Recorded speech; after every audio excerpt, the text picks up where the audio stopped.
అసలు వీళ్ళ కష్టాలు చూడలేకపోయా అనమాట. Welcome to part 2. పార్ట్ 1 ఎవరైనా చూడుకోకుంటే వెళ్ళి చూసేయండి. సో ఫస్ట్ మనకి స్నాక్స్ ముఖ్యం కాబట్టి స్నాక్స్ కొనేసుకున్నాం. బాదం మిల్క్, పాల్కోవా అన్ని కొనేసుకొని పెట్టేసుకున్నాం. ఫస్ట్ టైం అనమాట ఈ నేచురల్ బాదం మిల్క్ తాగడం. సో టేస్ట్ అయితే సూపర్ గా ఉంది. అండ్ నెక్స్ట్ వచ్చేసి కొన్ని సరుకులు మర్చిపోయామంటే ఒక చోట ఆపారు. సో సరుకులు తీసేసుకున్నాం. ఏంటి ఈ డార్క్నెస్ అనుకుంటున్నారో, నిజంగా అసలు స్ట్రీట్ లైట్స్ లేవన్నమాట. చూడండి ఎంత బ్లాక్ గా ఉన్న రోడ్ అయితే. సగం దూరం వెళ్ళాక స్ట్రీట్ లైట్ అయితే వచ్చాయి. అమ్మయ్య అనుకున్నాను. సగం దూరం వెళ్ళాక అందరికి దూల తీరిపోయింది. అసలు మామూలు చలి కాదనమాట. చూడండి వీళ్ళ తిప్పలు, అసలు వీళ్ళ కష్టాలు చూడలేకపోయాను. అండ్ మా అబ్బాయి అయితే ఇలా కూర్చున్నా, నేను ఇతర రద్దు కప్పుకొని కూర్చున్నాను అనమాట.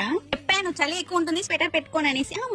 మాకేం అవసరం అన్నారు. ఫస్ట్ ఈమనే అనమాట. చూడండి ఎట్ట కప్పుకుందో. అండ్ అలాగే మనం కొంచెం ఎంటర్ అయ్యామన్నమాట. ఇక్కడ నుంచి ఒక 6 కిలోమీటర్ ఉంటే రీచ్ అయిపోతాము. ఈ టైం కాబట్టి మీకు ఆ గోపురం కానీ ఆ వ్యూ కానీ మీకు సరిగ్గా కనిపించట్లేదు. సో మార్నింగ్ అయితే మంచిగా చూపిస్తాను, చూసేయండి, బాగుంటుంది అనమాట. ఫైనల్లీ రీచ్ అయిపోయాము. అండ్ అలాగే రూమ్ ఇచ్చేసారు. రూమ్ కి క్రాస్ గా చూస్తే గోపురం అనమాట. వ్యూ అయితే చాలా నచ్చింది నాకైతే. రూమ్ కూడా చాలా నీట్ అండ్ క్లీన్ గా ఉంది. మేము రీచ్ అయ్యేసరికి 10:30 అయింది అనమాట. అండ్ అలాగే రూమ్ తీసుకొని రూమ్ చెక్ చేసుకొని లగేజ్ సర్దేసుకొని డిన్నర్ చేసేకల్లా కరెక్ట్ 12 అయింది అనమాట. సో మాకు ఈ అపార్ట్మెంట్ లో అయితే ఇచ్చారు. 12 గా అపార్ట్మెంట్ కాకుండా సింగిల్ రూమ్ ఇస్తారనుకున్నాం, బట్ ఇలా ఇచ్చారనమాట. పార్ట్ 3